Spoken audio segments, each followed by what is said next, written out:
We are all about the shorties right now. What's up, nail crew? It's Nicole, your fellow nail obsessed DIYer. We are doing this super gorgeous, fun, all neon mani. I wanted my nails to kind of match, but not super match, so I decided to make them coordinate. I'm going to give you a whole bunch of tips and tricks for dipping your nails when they're short. So you can see my nails like barely or just at the edge of my fingertips. Some things that you want to be really careful about when your nails are really short is you don't want to flood your cuticles. And really, no matter what length your nails are, you don't want to flood your cuticles. But for me, I've noticed it's especially important when your nails are short because you're working with such a smaller space that you don't have as much room on your nail to like drag the excess liquid down towards the tip of your nails. Starting off right from the beginning, you want to make sure that you don't have a lot of liquid on your brush.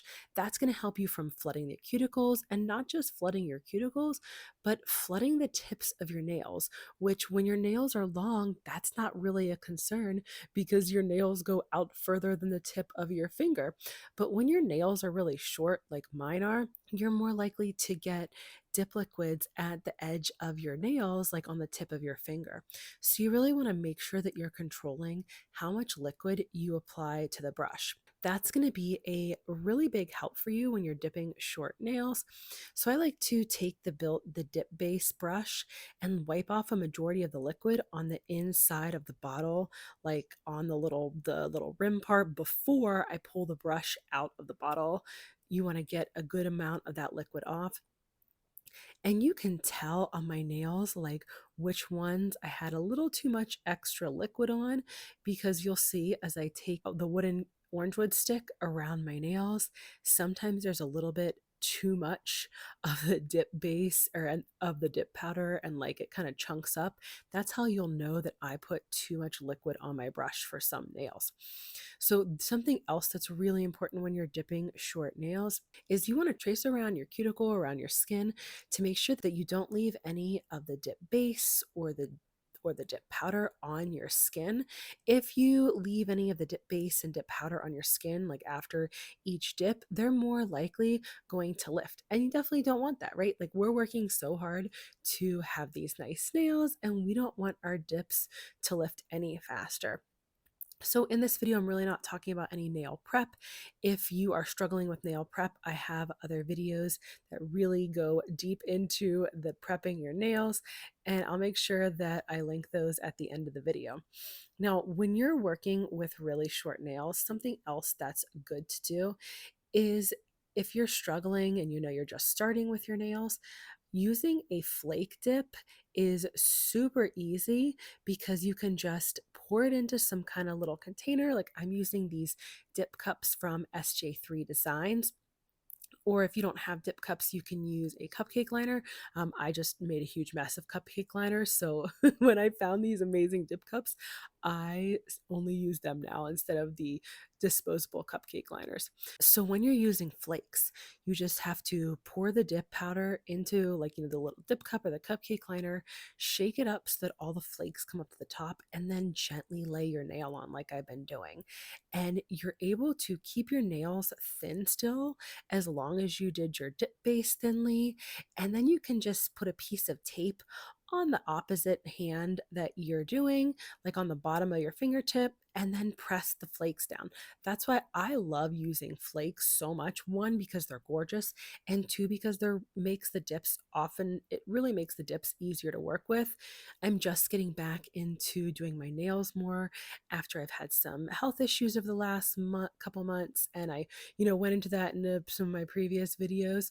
But what really helped me is doing easy color. For me, that's either flakes or shimmers. And that's what I did with all of my recent manis. They've all either been flakes or shimmers, just because those tend to be easier to work with. So shimmers tend to really apply nicely, and flakes do as well, just because of how they look. It's easier to hide imperfections. So something else that you want to do when you're dipping short nails is you really want to make sure that you're focusing. When I said about not flooding your cuticles, what you want to do is you want to take your dip base brush and not start all the way back at the back of your cuticles. You want to put the dip base brush down a little bit away from your cuticles, then push it back towards your cuticles while you fan it out, and then pull it down your nail. I like to kind of swoop around the sides of my nail too. That really helps me to keep from flooding my cuticles. So you'll see me on each of my nails. I take my dip base brush, I set it back towards the back of my cuticles, but not quite there.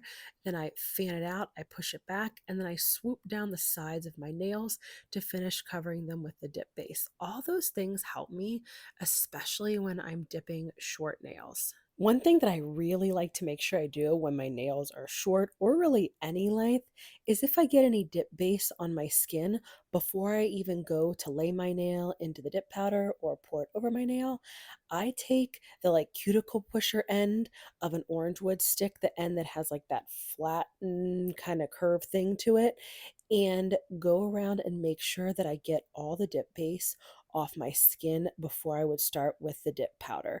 So that just is giving me like the extra chance to get any of the dip base off my skin so it's not stuck on there. And if you're working with really fast drying liquids, that's going to be super important. The dip liquids that I'm using now are from OG Dip Powder in this video, and actually, so are all the dips. I didn't even say that. My brain is just not working the same after all this stuff I went through medically. So I feel like it's going to take me a little bit of a time to get back to where I was, like just if I forget to say things or forget to put something in the video, feel free to put a comment in the video like, "Hey, can you tell me where this is?" or "Hey, you forgot to talk about this." I am happy to help any way that I can, and I appreciate all the grace and understanding that everybody has given me over the past couple months. So, back to what we were talking about, tracing around your skin and getting off any of the dip base before you even put the powder on. That is just going to help you so that it's one less thing to do to try to get off your skin right from the start. You'll see me do that here and there in videos. Like once in a while, I get a little bit on my skin. Most of the time, I'm doing my nails at night, and I'm really tired, especially now. So even some of the times that I'm not doing my nails late at night, and I'm just always tired because hashtag mom life, hashtag adulting.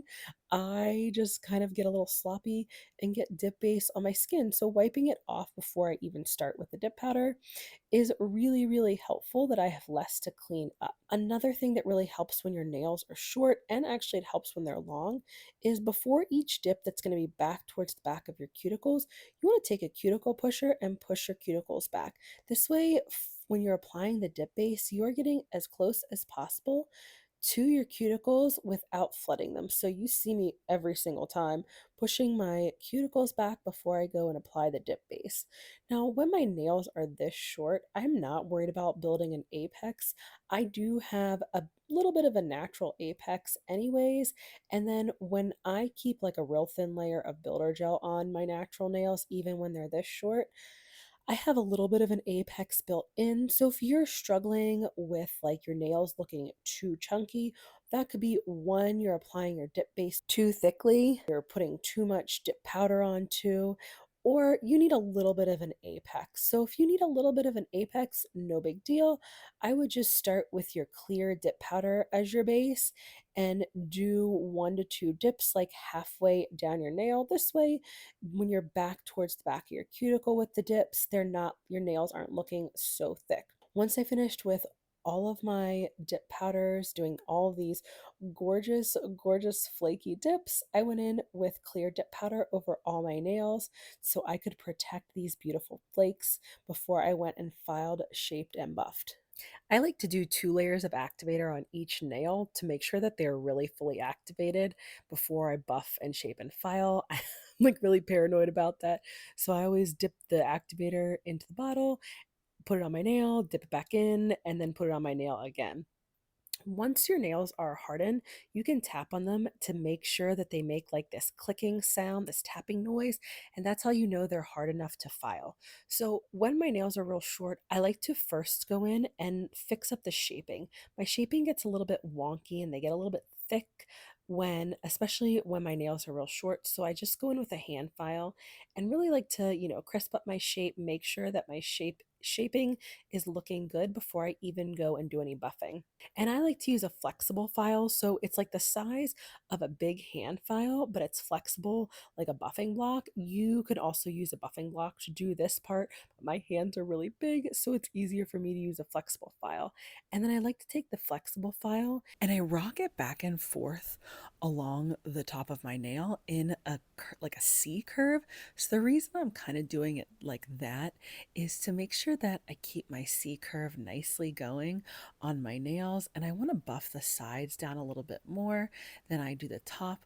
Once I'm done with all of my buffing and filing and shaping, then I spray my nails with isopropyl alcohol and wipe them off with a lint-free wipe. This is going to make sure that all the dust and everything is off before I go to do my top coating. Something else that I like to do before I do top coating is I like to push my cuticles back after all of like the buffing and filing and shaping I just did. I feel like they just, kind of come forward a little bit. I push them back before I do my top coating so I can get nice and close with my top coating without flooding them. You want to make sure that you follow whatever top coating instructions of the liquids that you're using. They are not all the same. So I've heard like some people say, oh, well, I did the top coating steps and it didn't work. You have to follow the instructions that come with your dip liquids because all the top coating is a little bit different. I'm using OG Dip Powders liquids, and the way their top coating works is you want to do one hand at a time. So you activate 5 nails, thumb to pinky, and you do heavy activator. So that's like 2 passes of activator on each nail. And then you count to 10 when you get to your pinky, go back to your thumb, and start on the first layer of the top coat. The first layer should be like 2 to 3 quick, thin strokes that you float over the nail. That means don't press the top coat brush hard down into your nail. You just want to skim the surface of your nail with the top coat brush. Then you can go back in for your second layer, making sure you cap your edges. If you're still struggling with how to do your proper prep, then make sure you check out this next video where I'll teach you all about the nail prep. Thanks for joining me today, Nail Crew.